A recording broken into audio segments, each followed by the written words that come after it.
My sister took my 7-year-old daughter's visual aid glasses, crushed them under her foot to teach her respect. Then she forced my visually impaired child to re-clean the same kitchen over and over while everyone watched. I didn't shout. I took action. 9 hours later, their lives started to unravel. It was supposed to be normal. That's always how it starts, isn't it? A plan that looks harmless on paper. A family visit. A holiday weekend. A quick drop-off so I can work my shift without juggling childcare like a circus act. I'm a doctor. I'm used to emergencies. I'm used to blood, bile, and the kind of screaming you can't fix with Tylenol. What I'm not used to is walking into a living room full of my own relatives and feeling, instantly, like I just stepped into a room where something died. Not literally, not yet, but something. I pulled into my parents' driveway with that particular kind of exhaustion that feels like it's living in your bones. My coffee had worn off 3 hours ago. The only thing keeping me upright was the thought of getting my daughter Grace home, getting her into pajamas, and letting my brain shut down like an old laptop. I opened the front door expecting noise and chaos. The normal grandma's house soundtrack. Cartoons blaring, kids running, someone yelling about juice. Instead, the house felt staged, like the air had been wiped down. Mom was at the counter, stacking plates. Dad was in his chair like he'd been glued there. My sister Lauren was on the couch with her phone in hand, looking relaxed in a way that felt performative. And Grace? Grace was sitting on the rug, tiny and still, hands in her lap like she was waiting for a verdict. She didn't look up when I walked in. That hit me first. My kid is not dramatic. She doesn't perform emotions. She doesn't throw tantrums. When she's upset, she goes quiet. She turns inward. And right now she looked folded, small, tense, like she was trying to take up less space. Then I saw her hands, not mangled, not bleeding, just wrong. Red around the knuckles, a little bruised in a way that made my stomach tighten. The kind of bruising you get when you scrub something too long, too hard, with a child's soft skin. She also wasn't wearing her glasses. Grace wears visual aid glasses. She's worn them long enough that putting them on is as automatic as breathing. Without them, she squints and gets headaches. With them, she's just Grace. Book-obsessed, quietly funny, always watching the world like it's a puzzle she's trying to solve. So when I saw her face bare, eyes slightly unfocused, I stopped in the doorway. "Hey, baby," I said, keeping my voice casual, like nothing in my chest had just shifted. "Where are your glasses?" Grace flinched. Not a dramatic jump, just a tiny inward twitch, like my question was a tripwire. Lauren answered before Grace could. She dropped them. Her tone was smooth. Too smooth. The way you speak when you've rehearsed something and you're waiting to see if anyone challenges you. I took a step closer. "Dropped them where?" Lauren shrugged, eyes still on her screen. "Somewhere. Earlier." Mom didn't look up from her plates. "It's not a big deal, Erin." That was the second hit. When your child is 7 and something is not a big deal to the adults, it usually means it should be. I crouched in front of Grace. "Sweetheart, where are they?" Grace stared at the carpet. "I dropped them," she whispered. Her voice sounded like she was reading off cue cards. Lauren let out a short laugh. "She's been pushing boundaries today." I looked up. "What kind of boundaries?" Lauren finally raised her eyes from her phone. "Oh, you know, touching things she shouldn't. Not listening. Acting entitled." Mom slid a plate into the sink a little harder than necessary. "Kids need to learn." Dad turned a page in his newspaper like he was trying to disappear into it. Grace's shoulders stayed hunched. She kept her hands tucked tight in her lap, like she didn't trust them. Across the room, Lucas, Lauren's son, made an exaggerated squinting face and whispered something to Chloe and Madison, his two sisters. They giggled. Not loud enough to get in trouble. Just loud enough for Grace to hear. That's the kind of cruelty that always lands. Not a punch, not a scream. A quiet laugh that says, "We can do this right in front of you." I held my expression steady. I've learned how to do that in exam rooms and trauma bays.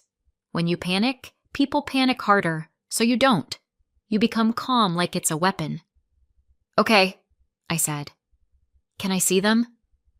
Lauren stood up, walked over to the side table, and picked up a little pile of something. She dropped it into my hand like she was giving me a receipt. Grace's broken glasses. The frame was bent. One lens had a crack that ran like lightning through the plastic. The hinge was twisted in a way that didn't look like gravity did it. Mom glanced at them and shrugged.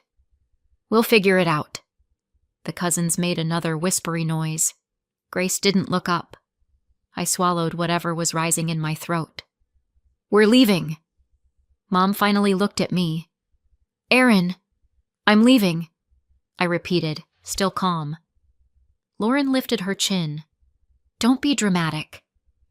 I didn't respond. I took Grace's backpack with my free hand and held out the other.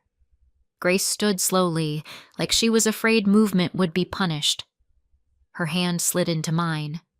Cold fingers. Stiff. We walked out. In the car, Grace stared out the window and said nothing. I didn't push. Not yet. I got us home, took her inside, and immediately pulled out the backup pair of glasses from her drawer. Because of course she has a backup pair. I'm not a monster. I'm a single mom with a child who needs to see. We have backups for everything. I have backups for my backups. I have backups for my faith in humanity, and even those are running low. Grace put them on, and her shoulders dropped a fraction, like her brain could finally stop straining. Physically, she was safer. Emotionally, she looked like she was still sitting on that rug, listening to her cousins laugh. I checked her hands in the kitchen light. The redness around her knuckles was clearer now. There were faint bruises, too. Nothing huge, but enough to make me want to drive back over there and rearrange the furniture with my bare hands. "Did you fall?" I asked softly. Grace shook her head. "Did you hurt your hands doing something?" Her eyes flicked up to mine, then away. "No." Cue cards again. I didn't press. I made dinner. Mac and cheese, because I wasn't emotionally stable enough for vegetables. Grace barely ate. Later, after her bath, after pajamas, after I brushed her hair and pretended like my heart wasn't running laps inside my ribs, I sat on the edge of her bed. "Hey," I said. "Can you tell me what happened today? The real version." Grace's mouth tightened. She stared at the blanket like it might give her instructions. I kept my voice light. "You're not in trouble. I'm not mad at you. I just need to understand." Silence. Then, I did something bad." My stomach dropped. "No, you did something that made them mad. That doesn't mean you did something bad." Grace swallowed. Her voice came out in fragments, like she was stepping around landmines. "I thought Aunt Lauren was watching a video. On her phone." "Okay." So I looked. Just for a second. "Okay." And she got really mad. Like, really mad. Grace's fingers twisted the edge of her blanket. She said I was disrespectful. And she said I had to learn respect. My hands went still in my lap. And then she took my glasses. I didn't speak. I didn't breathe. "She threw them down," Grace whispered. "And she stepped on them. Like hard." Grace's voice cracked. "I told her I couldn't see. She said I should have thought about that." My brain tried to stay calm. My body tried to become fire. Grace kept going, quieter. Then she made me clean the kitchen. And I did, but she said it wasn't good enough. So I had to do it again. My eyes flicked to her hands. Again and again, Grace said. My hands hurt. And Lucas and Chloe and Madison were laughing and... Grandma watched. And Grandpa? I asked. Grace shrugged, tiny. He was there. The kind of answer that means he didn't stop it. Grace's voice turned smaller. I tried to be good. I tried really hard. I felt something inside me crack and stay cracked. Grace blinked rapidly. Mom, am I bad? I leaned forward and held her face gently between my hands. No! But, no, I repeated. You are not bad. What happened to you was bad. That's not the same thing. She started crying then, quietly, like she didn't want to get in trouble for taking up space. I held her until her breathing slowed. When she finally drifted toward sleep, I reached for my phone and opened the camera roll. I photographed the broken glasses from every angle. Then I sat in the dark kitchen, staring at the crushed frame like it was a crime scene. I didn't shout. I didn't call Lauren back. Not yet. I took a deep breath, the kind you take before you walk into an operating room. And I started making plans, because 9 hours after I found out what they did to my child, their lives started to unravel. People don't wake up one morning and decide to become cruel. They practice. They sharpen it like a skill. They wrap it in polite words. They teach it to their kids like it's manners. In my house growing up, Mom called it strict. Strict meant if you spilled milk, you got a lecture long enough to qualify as a college course. Strict meant if you spoke with attitude, you learned what fear tasted like. Dad didn't hit. Dad didn't yell. Dad perfected the art of being physically present while spiritually checked out. He sat in his chair, sighed when Mom got loud, and acted like silence was neutrality instead of consent. Lauren figured out early how to survive in that ecosystem. Smile at the right moments. Say, yes, ma'am. Become the good kid. And once she did, the lightning stopped hitting her. It hit me instead. That's how families like this work. They don't change. They just pick a target. By the time I was a teenager, I could read footsteps like weather. Fast steps meant rage. Slow steps meant lectures. Silence meant something worse was coming. Lauren learned to use it. If she broke something, she'd cry first. If she got caught, she'd gasp like she'd been betrayed. Mom would swoop in, comfort her, then turn toward me like I'd committed a felony.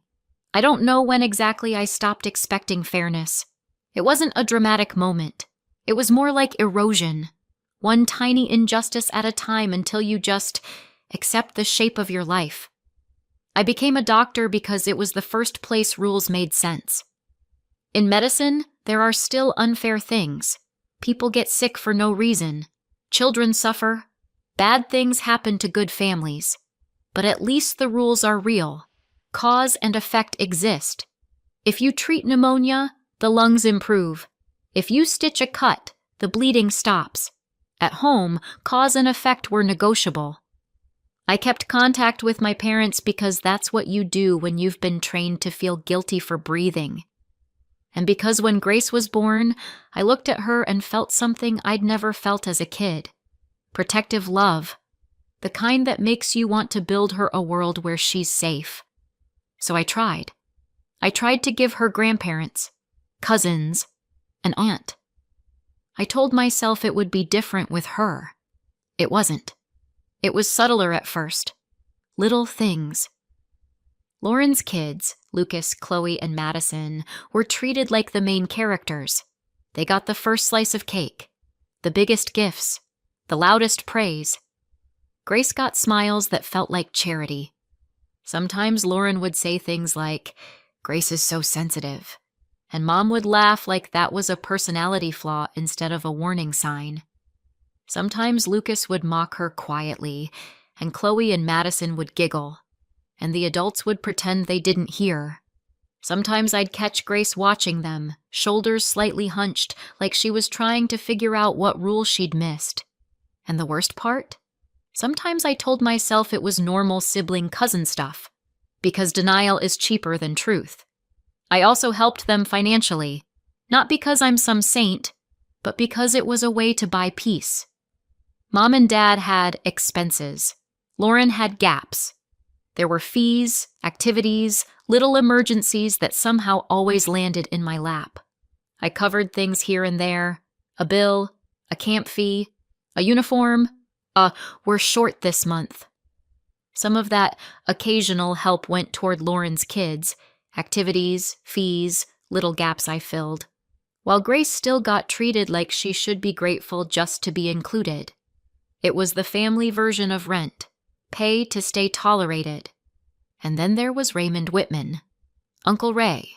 Technically, he was my uncle, maybe great-uncle, depending on how you count family trees. To Grace, he was just Uncle Ray, because he was the only one who made her feel like she wasn't taking up too much space. He remembered her birthday. He asked about her books. He spoke to her like she was a person, not a small inconvenience. When he died recently, I grieved hard. Not loudly, not theatrically, just the quiet grief of realizing the one decent adult in your extended family is gone. After Ray's death, family gatherings felt tense in a way I couldn't name. Not because anyone said anything, because people stopped making eye contact, because conversations ended when I walked into rooms, because something had shifted under the surface and nobody was going to tell me what it was. I told myself it was grief, stress, everyone coping differently. I told myself a lot of things, and then Lauren crushed my daughter's glasses under her foot and called it respect. And suddenly, my brain stopped accepting lies as comfort. I didn't wake up the next morning angry. I woke up cold. There's a difference. Anger is loud. It wants to fight. It wants to be seen. Cold is quiet. It wants to finish things. Grace was sitting at the kitchen table in her backup glasses, tracing circles on her placemat like she was trying to erase herself. She looked up when I walked in, and her eyes did that thing children do when they're waiting for punishment they don't deserve. "Hey," I said, keeping my voice steady. "You're not in trouble. Okay?" She nodded, but her shoulders stayed tight. I made coffee, opened my laptop, and logged into my bank account. I didn't do it dramatically. I didn't slam keys or mutter revenge speeches. I simply stopped paying. One by one, I canceled everything. The recurring help, the little transfers, the automatic payments that had become background noise in my life, the support I'd been providing to Mom and Dad, the occasional coverage for Lauren, the fees that weren't my responsibility but had been my reality. Cancel, cancel, cancel. Each click felt like taking my own oxygen back. Then I wrote one message. 1. Family group chat.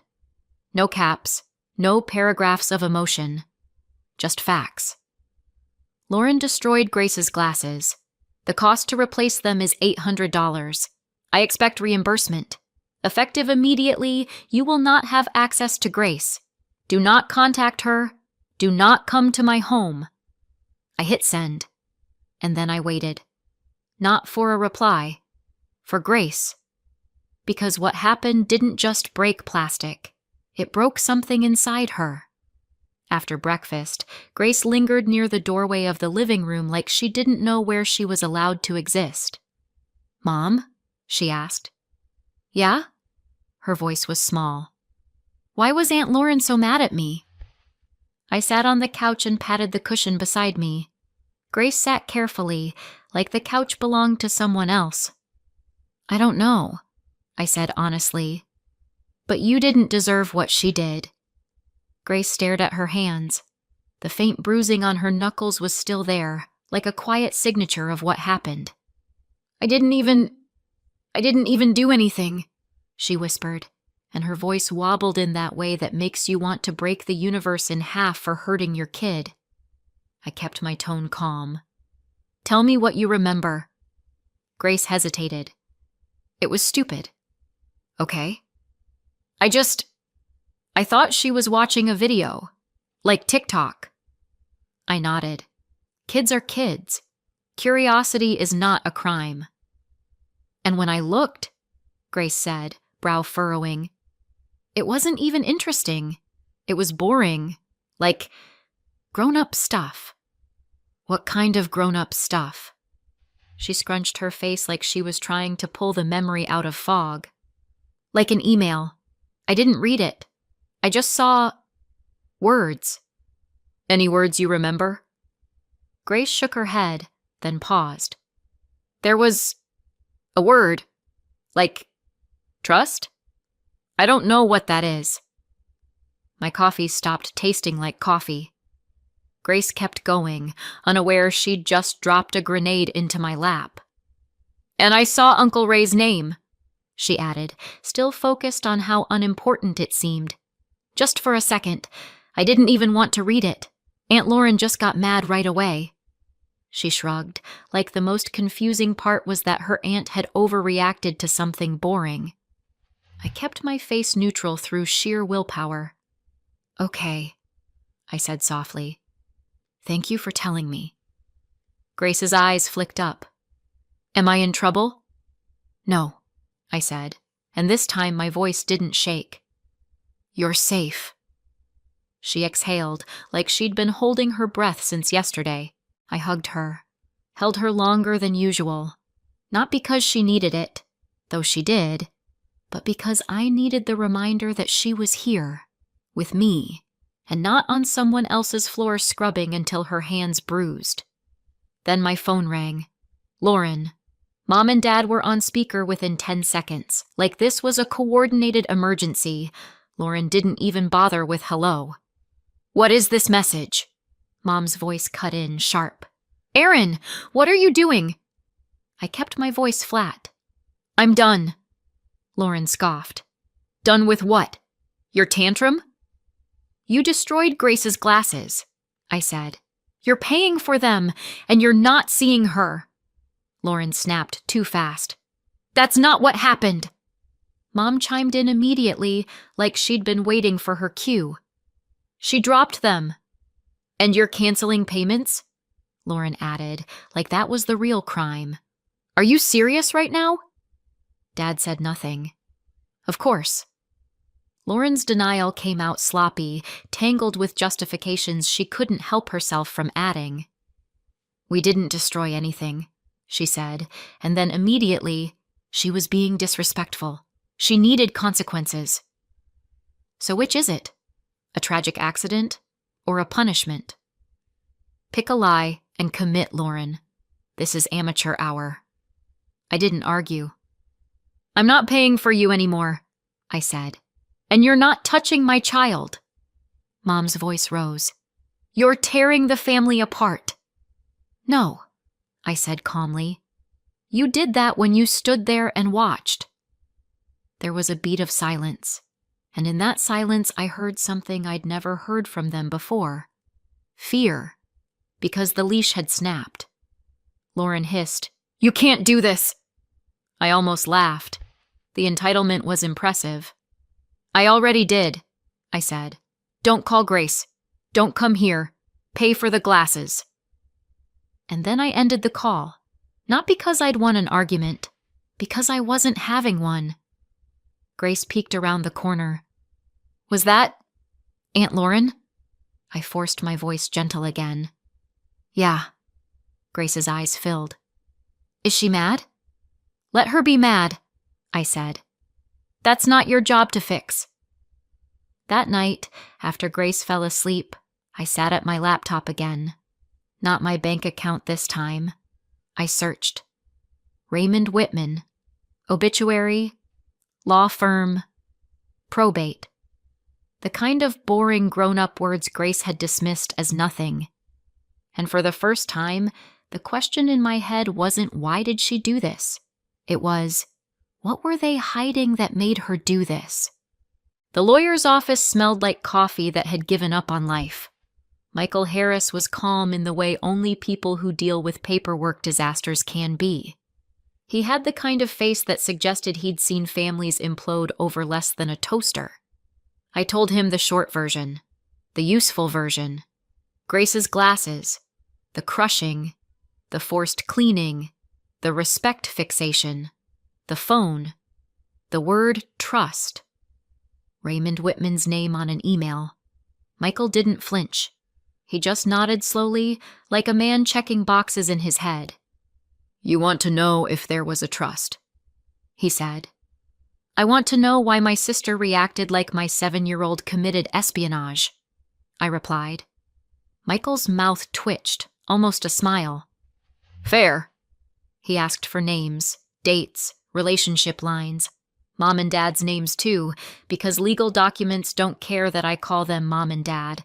He didn't promise miracles. He promised process. And then, because life likes to punch you in patterns, we fast forward. Not because nothing happened. Because it was mostly emails, calls, and waiting. The kind of waiting that makes your skin itch. When Michael called me back, his voice had changed. Not panicked. Not dramatic. Just heavier. "There is a trust," he said. My stomach dropped anyway. "Tied to Raymond Whitman," he continued. "Your daughter is listed as a beneficiary." I held the phone tighter. "How much?" Michael paused, like he was letting the number land properly. $240,000, he said. "Owed to your daughter. Withheld." I sat down so fast I nearly missed the chair. My daughter, Grace, $240,000. And it wasn't lost. It wasn't a misunderstanding. It wasn't paperwork delayed in the mail. Michael's next sentence was the one that turned my cold into something sharper. "Your parents are named as trustees," he said, "and there's no record of a distribution to your branch." My mouth went dry. "So they just kept it." Michael exhaled. "Based on what I can see, yes." For a second, I couldn't speak. Not because I didn't have words, because all the words were violent. Michael continued, professional. "We can pursue this formally, demand an accounting, file in court, seek removal of trustees, seek recovery." "And criminal?" I asked quietly. Michael paused again. "If funds were intentionally withheld or misappropriated, you can file a police report for theft or fraud. That's separate from the civil process. But yes." My voice came out flat. "Do it!" Michael didn't argue. He didn't ask if I was sure. He just said, "All right." So we moved. We filed what we needed to file. We demanded what we needed to demand. We put everything in writing so nobody could misremember later. And yes, I went to the police. Not for the glasses, not for the kitchen, for the theft. For the fact that adults who called themselves my family had looked at my daughter's future and decided it belonged to someone else. The report itself was the most surreal part. Sitting in a chair under fluorescent lights, explaining that my parents had withheld $240,000 owed to my child. The officer's eyebrows climbed higher with every sentence. "Your parents were trustees?" he repeated. "Yes. And you only found out because my 7-year-old glanced at my sister's phone," I said. And my sister responded by crushing her glasses under her foot. He stared at me for a beat. Then he said slowly, "Okay." That was it. No grand speech. Just the quiet click of a pen and the sound of consequences becoming real. Once the official notices went out, the silence broke. Not with calls, with a knock at my door. I looked through the peephole and saw Mom holding a plate. "Cookies, because nothing says please don't involve the legal system like baked goods." Dad was behind her, looking like he wanted to be anywhere else. Lauren stood off to the side, arms crossed, wearing a smile so tight it could have cut glass. I opened the door but didn't invite them in. Mom's voice was sweet. Too sweet. "Erin, honey, we just want to talk." Lauren lifted the cookie plate slightly, as if sugar could rewrite history. I looked at the cookies. "Interesting timing." Mom blinked innocently.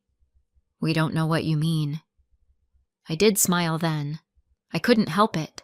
Dry humor is sometimes the only thing holding me upright. "Sure," I said. "Just like you don't know what happened to Grace's glasses." Mom's sweetness flickered. Lauren stepped forward. "This is ridiculous. You're blowing everything up over nothing." "Over nothing," I repeated. $240,000 is nothing now?" Dad finally spoke, quietly. "Erin." I held up a hand. "Talk to Michael Harris." Mom's face tightened. "We're family." "I noticed," I said. "That's the problem." Lauren's smile cracked. "You don't understand what you're doing." "Oh, I understand," I said. "For the first time in my life, I understand perfectly." Mom's voice got sharper. "You're humiliating us." "That's funny," I said, "because Grace's hands were bruised from scrubbing while you watched." Lauren snapped, loud now. "She shouldn't have looked at my phone." And there it was. Not a denial. A justification. A confession wearing manners. Mom hissed, "Lauren, stop!" But Lauren was already spiraling because guilt makes people stupid. "She was disrespectful," Lauren spat. "She needed to learn. And now you're trying to steal from our kids." I laughed once, short and cold. "From your kids." Mom stepped forward, eyes flashing. "Do you have any idea how unfair this is?" I tilted my head. "Tell me." Mom's mouth tightened, and then she said it. The thing they'd been choking on since Raymond Whitman died. "It's unfair," she snapped, "that Grace would get so much more than the other grandchildren." Lauren jumped in like she'd been waiting for permission. "She's an only child. She gets everything. Meanwhile, my kids—" "And there it is," I said softly. "The motive. The reason. They weren't protecting Grace. They were protecting their own math." Mom's face went pale as she realized what she'd admitted. Dad looked down at the porch like it might swallow him. Lauren glared at me. "You're really doing this?" "Yes," I said. "I am." I stepped back. "Talk to Michael." Mom's voice rose, desperate now. "Erin, don't do this." I looked at her, really looked, and felt something quiet settle inside me. "You did this," I said, "when you decided my daughter's future belonged to someone else." Then I shut the door. Not dramatically, just finished. Time passed the way it does when lawyers get involved, in documents, deadlines, and the occasional email that makes your heart punch your ribs. Grace stayed in her backup glasses while we replaced the destroyed pair. Her hands healed. The bruising faded. The quiet apology reflex took longer, but it did fade. The trust matter resolved. Grace's $240,000 was recovered and secured properly, with safeguards that didn't involve my parents' signatures. Mom and Dad were removed as trustees, because trustee is a job title, not a birthright. Criminal charges landed too. No prison, this wasn't a movie, but enough to sting in all the right places. Probation, fines, and community service. The kind of community service that comes with a fluorescent vest and people you know walking past pretending not to stare. And yes, the wider family found out. Secrets don't survive court filings. Invitations dried up. Phone calls slowed. The people who'd once nodded along to respect and discipline suddenly got busy. Funny how morality shows up once there's paperwork. Lauren's life shrank. Mom's social circle did that quiet, evaporating thing. Dad stayed quiet, as always. Silence isn't innocence, but it is consistent. As for us, we stayed no contact. Grace stopped apologizing every time she took up space. One night, months later, she asked me, "Mom, are we okay now?" I thought about the bruised hands, the crushed glasses, the cookies on the porch, the word trust that changed everything. And I said, honestly, yeah, we're okay. Because peace isn't the absence of noise. Sometimes it's the sound of a door closing and staying closed. So what do you think? Did I go too far or not far enough? Let me know in the comments. And if you want more stories like this, subscribe.